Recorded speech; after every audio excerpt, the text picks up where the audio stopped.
Welcome to Mogobe Nuggets of Wisdom podcast. My name is Mompoloki Lerumo Mogobe. Our objective is to enthuse, inspire, energize, and empower entrepreneurs and entrepreneurs of all stripes here in BW and beyond. We do so by inviting these entrepreneurs into our makeshift studio. Sometimes we call them to the restaurant, sometimes we go to our studio, and we ask them to share their experiential knowledge, their experiences and their expertise, and we ask them as many questions as we can, aimed at empowering you also as a viewer.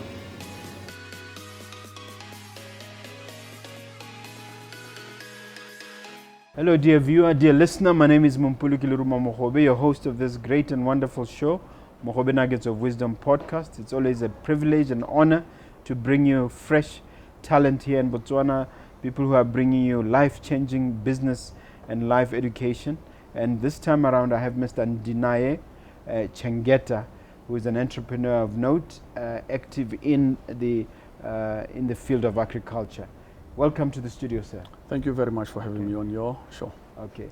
Just do me the kindness of telling my viewers what you do in terms of your background and what current activities. Right. My name is Ndinaye Chengeta, as already mentioned. I am a teacher by profession, fully qualified. I used to be a teacher, in fact, for roughly around 6 years. Then I later decided to quit. I then moved into the film industry, where I structured a company called Chengeta's Boy Productions, which later shot the first movie to go international in the country, which was called 430. 430.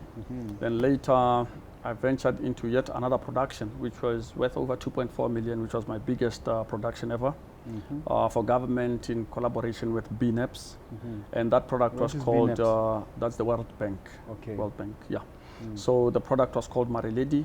I produced 52 episodes for BTV in collaboration with Naka and Makabani. Okay. Well, later I then decided, you know what, let me take my money and punch it somewhere. That is how I later became a farmer, who is now responsible for what you call the youth initiatives, which dwell more on, you know, various aspects in terms of farming, in terms of small stock. You talk about poultry, you talk about wildlife, etc., etc. That is what I'm now doing now. Okay. There is specifically YDF, which you are involved with, Youth Development Farm Initiatives. Would you care to explain, could you just explain to the viewer what that is about? Okay, no problem. Yeah. Well, the Youth Development Farm was purchased in 2014. And the reason why I purchased it was because you'd find out that a lot of guys would make a lot of money at some point, then you don't know what they did with the money. So I decided that let me take my money and put it on a product that people can see. So I later decided, hey, why not buy a big farm on the roadside so that people can see what I achieved in life. So I purchased this farm. Then because at the time I wasn't doing anything, I decided why not just debush the whole farm for myself. It is 8.3 hectares. So I decided why not do the whole donkey work for myself. So that's when I started the whole debushing process, etc., etc. Now, mind you, it was a bush. Now, as I was doing the debushing, I came to realize that there were people who kept appearing from the bushes in order to come and help me. From time to time, they would appear, then they would disappear. So I never got to know exactly where they lived. Whenever I went there, they would appear, then disappear. Are these laborers? Nope. They were just people who lived in the bushes. So later, I came to realize that these were nice people. So whenever I came to debush, I would buy food so that we all come in and share. But anyway, in the bushes? They sleep in the bushes? Those guys lived in the bushes. No houses, nothing. Well, I wouldn't know because from as far as I'm concerned, they just appeared from the trees. So later I came to realize that during the dry season, you'd see little shacks in the bush, which showed exactly where these people were coming from. So I had gotten so used to these people that I was like, this is now family. So I later decided, what if I develop my farm into a facility that would later assist these people to be able to get jobs in future? So that's where now I intensified my relationship with the people from the trees. And, you know, to this point, I injected capital into the farm to put up parking lots, poultry units, crawls, dug boreholes, etc., etc. More so that now I developed a fully functional farm which is located between Molepolole and Tebepatswa, 15 kilometers from Molepolole, driving towards Tebepatswa. So the farm started off as Chengeta's farm, but then I later realized that, you know what, there's more to me than just calling a farm Chengeta's farm. What if we could do more with this farm? So that's when later I decided to call it the Youth Development Farm. Yes. And was it a play in words for it to be close to YDF with the development fund? Yeah, from or a is it just business a coincidence? perspective, it wasn't a coincidence. It was deliberate. It was deliberate because if you come to follow the conversation that we are going to have, you'll come to realize that the people that I was assisting, which were the people from the trees, versus the people that I've transacted with in the past, which is my past students for the past 7 years, were a group that belonged to the youth. And during the time when I was teaching, I came to realize that in future there would be no jobs. Like right now, you look around, you find out that there are no jobs completely. So I decided, why not come up with a facility that will be able to house all these people in terms of trying to create their own small businesses in terms of startup. So that's partially part of the reason why I then called it the Youth Development Farm, because I'm developing the youth that I used to teach. I'm developing the youth within my area. I have a question for you. I happen to know that you employ 2,500 individuals through this initiative. Yes. Or at some point they reach those numbers. So what is the main project you are involved with, and how did you achieve such a high level of employment in your enterprise? Right. I'll first and foremost start by explaining what the youth initiatives are about. It so happened that last year, during the first lockdown, I came to realize that a lot of people were affected by the lockdown that transpired in terms of loss of jobs, in terms of morale. It was low. You could see that a lot of people were now taking to the streets to complain. A lot of them took to social media to go and complain about the government. Now I said to myself, if we all go and attack the government, what is it going to solve? We need to come up with solutions. My theory is such that I believe that we are the government, do you understand? We make up this country, and therefore, if we have the problem, we are the government. We have to make sure that we come up with the solutions, do you understand? So I then decided, why not utilize the facility that I have, on the basis that already at the time I had around 40 poultry units. I also had over 15 crows at the time.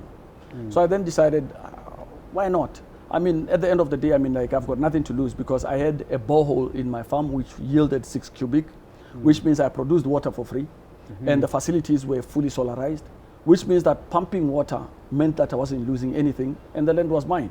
So I then decided, is there anything that I can give to others in order for them to be able to start up businesses, but without making a loss? At the same time, why not start up a product that would be able to duplicate itself, as well as mutate and become better, bringing in other people, because I view myself as a visionary. But as a visionary, I can only come up with the first step of an idea. Then somebody else who is a professional in accounts will make sure that in a way they advance it in that direction, while somebody else who is in marketing will advance it in that direction, meaning the different people that I bring on board are the ones that build the end product. But all in all, during the lockdown, I later realized that we had a lot of problems that were coming in our way. Let me say, post-COVID. Post-COVID means that we have to live with the virus. What does it mean? Lack of employment, etc., etc. What does it mean when we have to lock down our borders? What does it mean when we have to go into lockdown? What does it mean? How is it going to affect the people?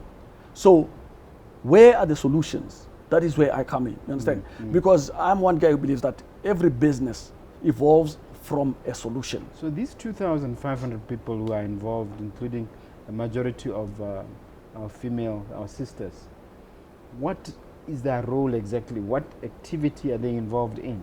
Right, let me take it from here. This is what transpired. What happens is, during the lockdown, I decided to come up with an initiative which was linked towards goats. So I called it the Goat Initiative. Now what the Goat Initiative Now what the Goat Initiative entailed was for a group of people to come together in order to raise goats for the provision of the local and international market. So how did we do this? I put out an advert to say that I needed people who would be able to contribute 3,000 pula at the rate of 1,000 pula per month over the period of 3 months. So I had a response of over 600 people who registered to say we can do so, and mind you, we have already started depositing. So from nowhere, I ended up with over 600 people having deposited around 600,000 into my account. So then I was like, okay, this is serious. Following month, another 600,000 went in, then another 600,000. So now I was working with a working capital of 1.8 million, which then meant now that I then decided to break those 600 people into manageable groups, which is 600 divided into groups of 20. Now these groups of 20 each own 60,000 from the 1.8 million, which means now that out of the 60,000 that they own, 30,000 was then to be utilized to buy the goats. 18,000 was to be utilized to buy the feeds for the whole year, while 12,000 would be utilized for things such as management, logistics, as well as the caretaking for the entire year. So we had those goats come in from as far as Namibia. We bought goats for over 1.2 million. The feeds were later purchased locally. So now you see what is happening now. We are busy.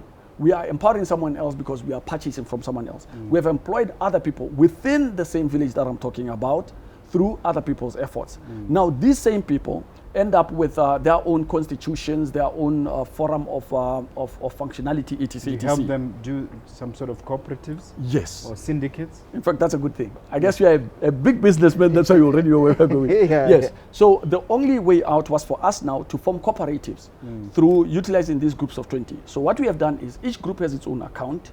Then each group is registered as a company with its own bylaws. Then now, what then happens is the entire group now, which is all 600 of them, fall under a bulk cooperative, which is called a marketing cooperative for goats. Now, the same thing transpired with the poultry. What happened is I then sent out a message to say, let's come up with a poultry initiative, where now we are going to buy layers in order for us to be able to overwhelm the egg market. And indeed, I got over 1,000 people who registered. So at 1,000 people, it then meant these people were contributing 2,500 per person. We managed to make over 2.5 million. Wow. Now the 2.5 million, what then happened is all the money was then divided. Yeah. Divided such that each group owned 50,000. And out of that 50,000, 9,000 was to purchase the actual layers. So each group ended up with 100 layers per cage. Mind you, we were supplying the cages, the water, and the labor. So then, that's the 9,000. Then the 29,000 was allocated to feeds at the rate of 50 kg bags per month, multiplied by 12 months, multiplied by the 60 groups that we have. So what it then meant was that we purchased over 5,000 chickens for them, 5,000 layers, meaning that the output in the product in the process, because we just started, in the long run in terms of full production, we'll be looking at over 30,000 eggs being produced by the farm every week for these groups. And mind you now, these groups collect their own eggs every Saturday in order to distribute at a given point in time. So that now the resellers would come into the farm to say, we are looking for this number of eggs, so that now if we give them during a time when everybody is there, it encourages transparency. Mind you, out of these groups of 20, again, like I mentioned, all these people have got their own businesses and how they function. But then, let me interrupt you there, because it sounds like there's a lot of levels to this. Yes. What would you say are some of the biggest obstacles or challenges you encountered, and how do you go about overcoming them? Right. What happens is the product was tried and tested at the beginning in terms of the logistics. And mind you, because I have a degree in psychology, mind you, it means I know how these people function and what is likely to happen in terms of the group dynamics. I've also been a teacher, meaning I've also dealt with big numbers of people, and I've always known that you can't manage a group of 600 without dividing them. You have to divide and conquer them. So meaning you divide them into groups of 20 so that they are manageable.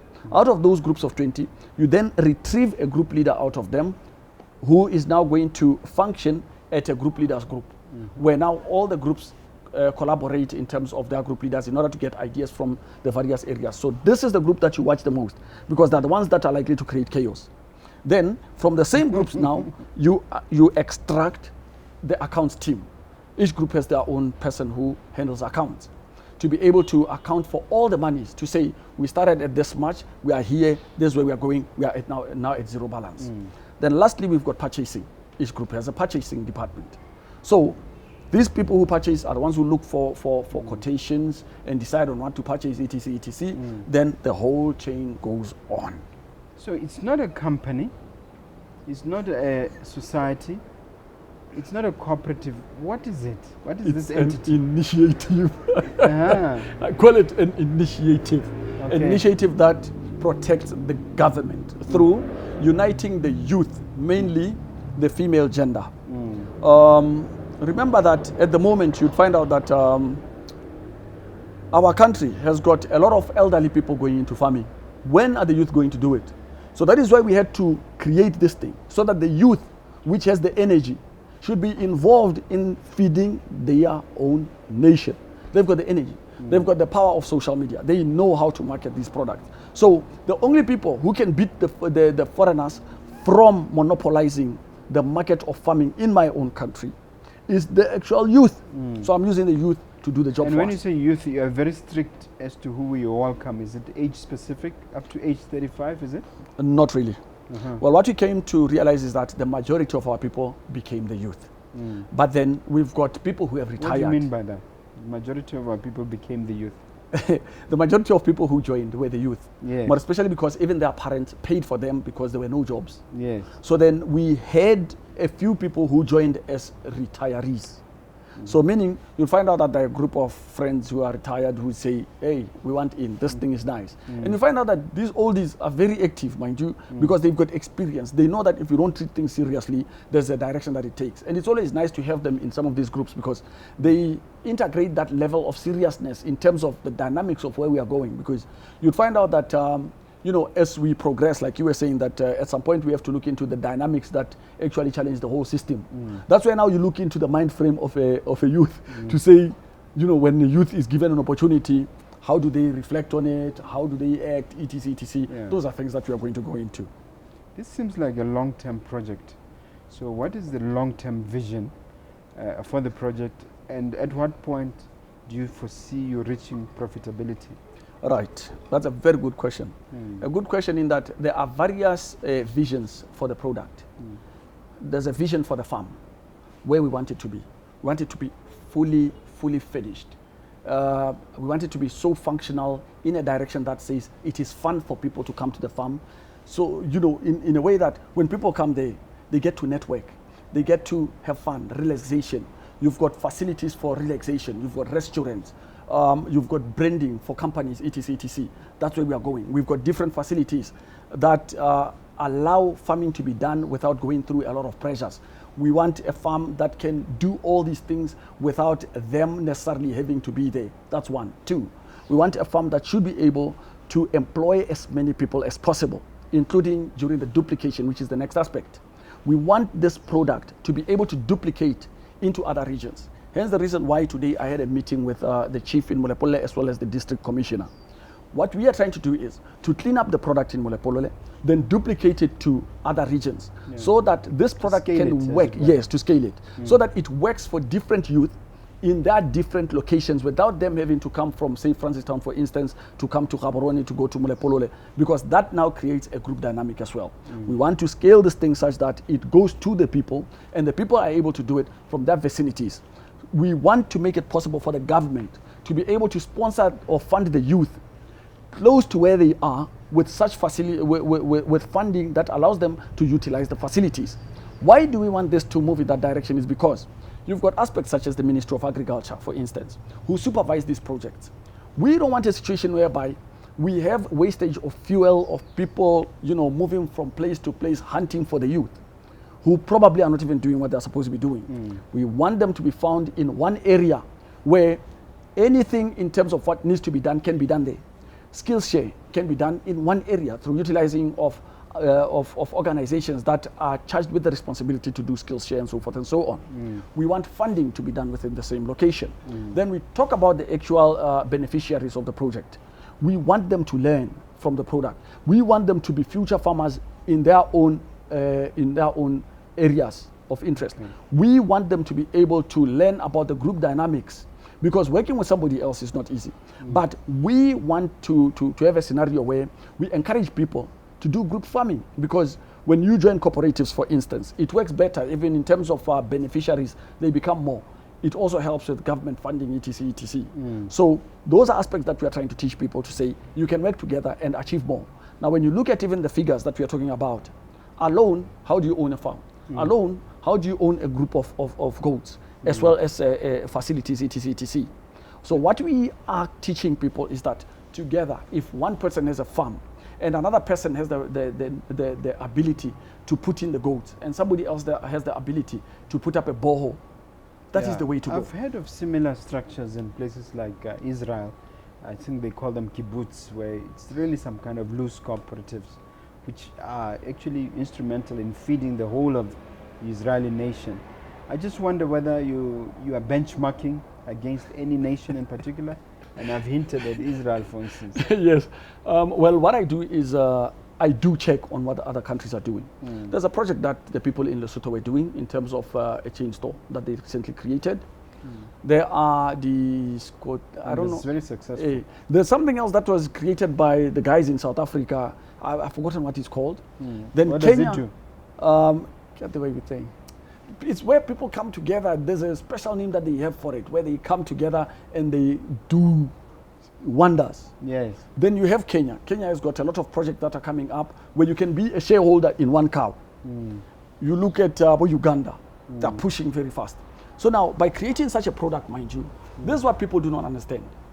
As the visionary, that's what I expect people to do. But then it moves beyond my vision, because now, when you look at what I've done, it has created the leeway for other people now to do business on top of what I've done. One, other people can now bring in areas where the meat can be processed, etc., etc. Others can bring about the aspect of the actual feeds. Others right now are looking into the aspect of bringing in the machine that makes egg trays. You see that there are now lots of opportunities that are arising from one opportunity, and it helps a lot of people within the same Is there area. a governing structure? There are many governing structures to the product. How does the governing structure, the Right. leadership structure? It escalates right from the top, where I am. Yes. My job is to watch over the vision, to make sure that everything runs well. Then it boils down to the group leaders. They are the ones now who take the information from the groups. Because remember, the entire project is about the people there. Those people discuss what they want. They decide on what they want. They give it to the group leaders to now discuss and come up with something. And mind you, where we sit now, you find out that there's more information running around in terms of decision making, because remember, these people are being led by the Ministry of Trade through the Cooperatives Department. So meaning they're being taught all these things about governance, etc., etc. Then you look into the Ministry of Agriculture. They're the ones who oversee the different projects to make sure that they are a success. They also offer what you call skills share, so that as people make decisions, there are decisions that matter. You don't just buy a goat because you're buying a goat. You don't just buy a chicken because you're buying a chicken. You don't just buy a particular feed because you just want to buy that particular type of feed. There is how you are supposed to do things in line with the type of business that you want to run. There is how you run business in terms of why did you buy this particular goat? Is it for meat? Is it for show? Is it for auction? Etc. etc. That is how the Ministry of Agriculture pops in. Then you've got the Ministry of Youth that says, we would like to assist the youth, but unfortunately, the youth never shows interest. Or when you help the youth, what they do is they abandon along the way. But we are happy about this product because they have committed. They have paid money, they have put it in there. But we know that even though they've paid, it doesn't necessarily mean that they're going to do the job. Because some of them is the parents who paid. Exactly. But at least we are assured that at least there are employees there who have been paid for the whole year, who will do the job, and you will be forced to account for the project as well. So you see that the Ministry of Youth would say, we will fund those who are serious. If we come to realize who is serious, those are the ones that will take over. The cooperatives will say, as these guys grow, we want them to grow out. Then other avenues like Land Board, for instance, would say, we would want to offer land somewhere where these people can move to. Because in the long run, these initiatives become what you call an incubation. An incubation is where a project starts, you offer skills share, where people are now learning about how to run their product for a year. Well, if they feel that it's not enough, they can still continue within the facilities. But if they don't feel that it's enough, or they feel that it's enough, they can move out as a group and go and progress elsewhere. Okay, you mentioned that people were emerging from the bush at the outset. But in terms of the current setup, what do you do then? Do you then create hostels for them? Do you then provide refectories and places where they can eat? I'm trying to imagine the setup that is either coming to existence or you are envisioning for the future. Yes. What happens is we've got employees who currently live in the village because they've got families. Then we've got those that have already moved into the farm because we've got hostels. Right now we have around 10 hostels within the farm where you've got these people where they live. Then at the same time they've got a chef who cooks for them. We pay for the food for them to be able to eat, and they've got salaries. Then you've got 2 greenhouses which are 12 meters by 40 meters where villagers are allowed to put up their own vegetables, etc., etc. But like ministers would always say, you can create facilities for people, but it's entirely up to them to utilize. Now, with the current situation, you'd find out that you provide all these facilities, then people would tell you, we want to come and get water from your farm. But the same person who collects water from your farm cannot create a pathway that is clean in order to collect that water. You see the things we are dealing with. Yeah. The same people that you give a greenhouse would say, you need to debush it first. But it's already debushed. It's just a matter of you removing the grass that is in there and start the job because somebody has equipped everything for you. Yeah. So those are some of the small challenges that we have. It's more of a mindset, It's a mindset thing that you're yes. working on. Yeah. You mentioned the Ministry of Trade, the Ministry of Agriculture, Ministry of Youth, and even land boards. And, Am I to and the wildlife. And wildlife. Am I Yes. to understand government has given the endorsement to this, formal blessings to this project? Yes, that is why even today we were in a meeting that was arranged by the District Commissioner of Mompoloki. Why? Because her fears are that she doesn't want a scenario where you've got 2,500 youth producing eggs in Guinea district, but you come to find out that the suppliers of eggs are not even from the district. You understand? Those are things she wants to be looked into to say, if there is a way that we can be given a window to be able to supply through government, through the utilizing of the aspect of us being cooperatives, then that window should be used. You know, she called in the Ministry of Youth, the district, the Ministry of Agriculture, yeah, and the cooperatives as well. Yes. Yeah. Which is so under that the Ministry of Trade. Yes, because what is supposed to now happen is we are working closely with these people that we have been given to make sure that this project does not collapse, because they are saying it has started and people know about it. Now, if 2,500 people fail, it's going to now become a government problem. Now, here is the trick. As a visionary, when you start up a product, there is where it touches deliberately so that it creates that platform of continuity. So this was deliberately done. You've created a high legitimate expectation Exactly. on the part of many people. Yes. So now, as it is now, it means if you invite the ministers to come and check, it commits them. When you create such a product that brings about a lot of people, it commits the government because the government has to protect the people. Yes. So now it means all these people now, I don't have to do the thinking anymore. They have to do the thinking for us. All right. You mentioned egg production, and it's always a very interesting subject to cover. How has been the response of the ecosystem in terms of the market? Are wholesalers buying from you, and how are you penetrating? How is it working out? Right. The good thing about our product is that it has gone viral on social media. Our groups have branded themselves as people who sell eggs. So all over social media, you'd find out that as soon as the eggs are put across on Saturday, they are bought immediately. So to this point, we have not started supplying government. We are just supplying individuals, resuppliers. No, I'm wondering about wholesalers and supermarkets. No. Not yet. We have not looked into those at the moment You because don't need to. we don't even need to.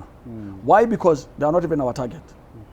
We want to supply the government, and we are going to supply the government because You mean the people directly? Exactly. Now, what I'm looking at is, it is obvious that we are producing. Everybody knows that we are producing. There's no reason why we should not be given a market, because it's legitimate. You know I'm producing. You have to give me a market. How crucial has social media been to your strategy, and how have you weaponized it to your advantage? Right. I have over 47,000 followers on social media under my name alone, and it's not even a page. Then I've got over 70,000 people in my group in Mompoloki, which I control, which means it gives me power over that entire area in terms of influence. So what I then do is that it becomes my platform to expand, because in the here and now, remember, we are not moving up and about. Everything is digital. So meaning those with the numbers become the most powerful. And my power lies in social media. So this is how I built my power. One, credibility of the self. I made sure that I post everything that I was doing at the farm so that people grow with the farm. All the way up to 47,000. They see you holding the hammer. They see you holding the nail. So they grow with the farm. They know what is happening. They can even ask you, so how far are you? That's stage one. Two, you've got a wife. You can't forget your wife. As you do all these things, everybody wants to know, where is the wife? What is she doing? What is her response? You let them in on what is happening at home. Then you have a daughter. You want people to know, how is this daughter growing? She's lovable. And mind you, my daughter is... The next best thing to a reality TV show. No, that's true. Yeah. Because now, as you bring in these people, you are bringing in different people. They want to know about the love life. They want to know about raising of kids. They want to know about farm life. They want to know about business. How are you coping? Then you get attacked. You get attacked. There are groups such as Consumer Watchdog, where people would take their problems and they would surely attack. From that end, they would find small things to attack about you in terms of character assassination, which is a good thing, such as, is this guy reliable? This guy so and so. So they would want to dwell on... Well, I'm interested in the consumer watchdog aspect. What happened? What is their interest in you? Why should they attack you? Okay, I'll tell you. First and foremost, when we purchased our goats at 1.2 million in Namibia, we had a serious problem with the farmers because they felt that we did not buy from locals. But it was not deliberate. We had to buy from outside because here the goats were expensive. They were expensive when you get the type of breed that we were looking for. Now, on the other hand, there was also the aspect of no farmer had the numbers that we were looking for because we were looking for over 350 goats. Now, for them now to supply us, it means you are getting from there. So it becomes more expensive for us. So we could not purchase from them. Now, because we did not purchase, it then created that rift between us and the farmers. Then the other thing became, this gentleman has brought in too many people into farming, so therefore has created a problem in terms of congestion in agriculture. So I became the enemy of the state. Then the other thing came from people who knew what I was about to become. Others would say, this thing is a scam. People's monies are going to disappear. So that's why I had to be very, very, very transparent about everything to prove to people that this is not a scam. This is going far because the vision that they are thinking is not my vision. You see that they thought the ideology or the idea was about the groups that I was forming, but it wasn't. It was about the end product, duplication of this product to the different areas of Botswana, the rentals. You talk about when I actually launched the farm, what it means as a consultant for other countries. That's where we are going, and that is why we are documenting this product. Do you understand? Government, what does it mean? What if government funds the youth under my product? And this time, a group of 20 with only 60,000 using 1 crore, it won't be the case. It will be one youth utilizing 100,000 in 1 crore. Or 5 youth utilizing 450,000 in 1 crore. You see now what the math says. It says it works better. It's exponential. Exactly. Yeah. Listen, I've heard about the Guinea Fowl initiative. I'm interested in you sharing on that because that's another twist to what you are up to. What is the Guinea Fowl initiative? What is it about? Right, the Guinea Fowl initiative. I wanted to draw in as many government wings as possible. Because right now we are managing well in terms of working with the Ministry of Foreign Affairs in terms of when we purchase products from outside. Now, in terms of bringing in wildlife, I came to realize that the market of broilers, which is chicken, is dominated by foreigners. So we've tried to penetrate it. Other Botswana have tried and have failed. Why? Because if you look into what is currently happening now, you'll come to realize that it seems like the type of birds that are supplied to Botswana, there's something wrong with it. It's like we are given reject chicks, or the feeds don't seem to be doing what they are supposed to be doing. So you end up with birds that have stunted growth or with too many viruses in place. So the dynamics are higher than the production. So what I then decided is, somebody needs to challenge that broiler market. And for us to challenge it, you cannot go in and produce broilers against somebody who has experience as well as resources. You would rather create a different product, such as guinea fowls. Guinea fowls are a delicacy that you can sell alongside what others are selling as meat in the country. And that is where I'm going because I have experience in guinea fowl production. Mind you, Guinea fowls only start producing in October, and they produce October, November, December, January, which is 4 months. And in those 4 months, they produce 40 eggs. So when they produce and we incubate, it then means, imagine you have over 10,000 beds which are producing. Imagine the numbers that we can produce. That is the direction I'm taking. No limit, to overwhelm. Wow. Why should we only provide Guinea fowl meat to Botswana? Why can't we export? You're disrupting the existing market by Exactly. creating your own. Yes. This is wonderful. Listen, I want you to now wrap up our discussion by giving an overriding message and explaining what's the inspiration behind this. And if you could grab the crystal ball and look at 5 to 10 years, what do you see? 10 years, 15 years, 20 years coming out of this? What I see is a lot of happy Botswana with a lot of small stock and a lot of production in terms of eggs. And I foresee a scenario where we disrupt the market, like you're saying, in terms of the broiler. I foresee a situation where people are able to think differently in terms of bringing about other solutions towards assisting in what we are already doing. Mind you, remember, we are only doing small stock and chickens. Somebody else can do cows, milk. This thing goes viral. I mean, this is something that right now, with the numbers that I have, we are able to contribute money today and be able to buy buildings in CBD like you guys have. You understand? And that's where we are basically going. Let's teach them first. Let us create a mindset that says, in groups, this is how much we make. So far, with the goats, we managed to make 1.8 million. With the layers, we managed to make over 2.5 million. With the sheep, we are pushing towards 3 million. Imagine how much money we have already touched. In a space of a year, right? Exactly, in less than a year. We are talking about 6 months. And in 6 months, we have already transacted over 6 million. I mean, imagine what we can do in a year with more Botswana coming in, doing contributions. Imagine what we can do. Am I right in saying that COVID was not an instigator, but an inspiration to this whole initiative? Or was it a spark that got it going? It was a blessing. The truth is, COVID was a blessing because it created a different mindset in Botswana. They realized that they had a problem. Everybody knew the problem they were sitting on. They did not have solutions.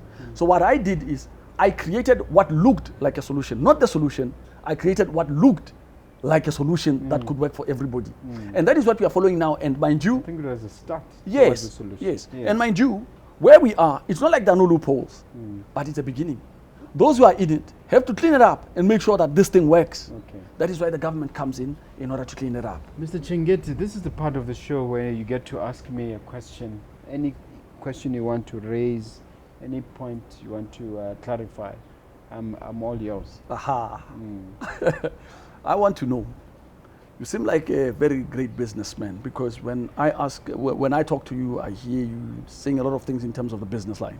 Now, I want to know, what was your biggest challenge in terms of the environment that you are in that made it difficult for you to be able to reach your dreams that you are now living in the here and now? 2 challenges that I can see. One was the mindset. I had to reorient my thinking.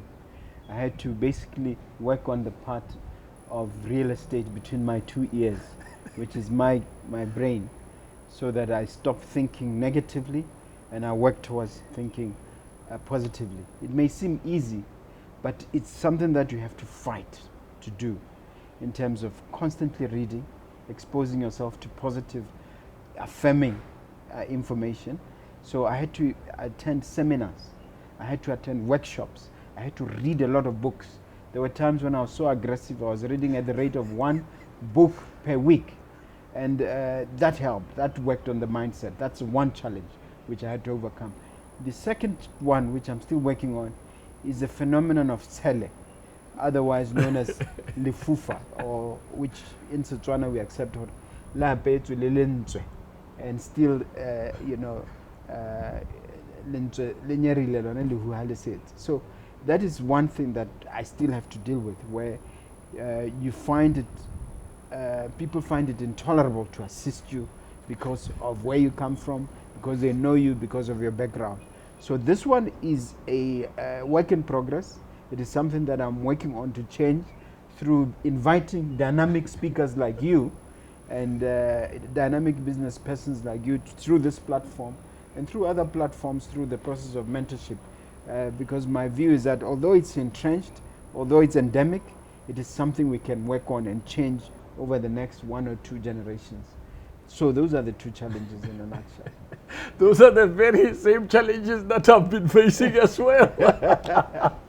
So nothing much has changed, but we're working on it. We are Yes, working on it. definitely. We're finding new ways of tackling these problems. Yes. Okay. Now look at that camera, that one over there, and tell that youngster, give them something inspirational, something positive, something that they can leave this show with from you, Mr. Chengeta. The world has got no boundaries. Do not allow anybody to create boundaries for you. You are your own boundary. Your mind is your own boundary. Do everything that it takes to make it in life. The only secret to business is you have to start. The moment you start, everything will fall into place. Just start. Thank you, Mr. Chengeta. Those who are watching you for the first time may not know how to access you on social media, through the phone. Can you share your contacts, please? My contact number is 73-999-000. That's 73-999-000. And the name to follow on social media is Ndinaye Chengeta. And tell them what you can do for them. Tell them what you are able to assist them with. Yes, in terms of funding, we can always fund. In terms of provision of facilities to be able to help you in terms of the youth, we can always help. Then there's also the aspect of counseling. I also do private counseling in terms of relationships, marriage, and divorce. All right. It remains for me to thank you very much for making yourself available.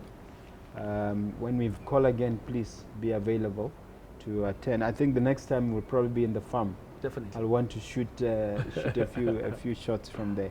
Thank you very much, Mr. Chengeta. It's been a definite pleasure.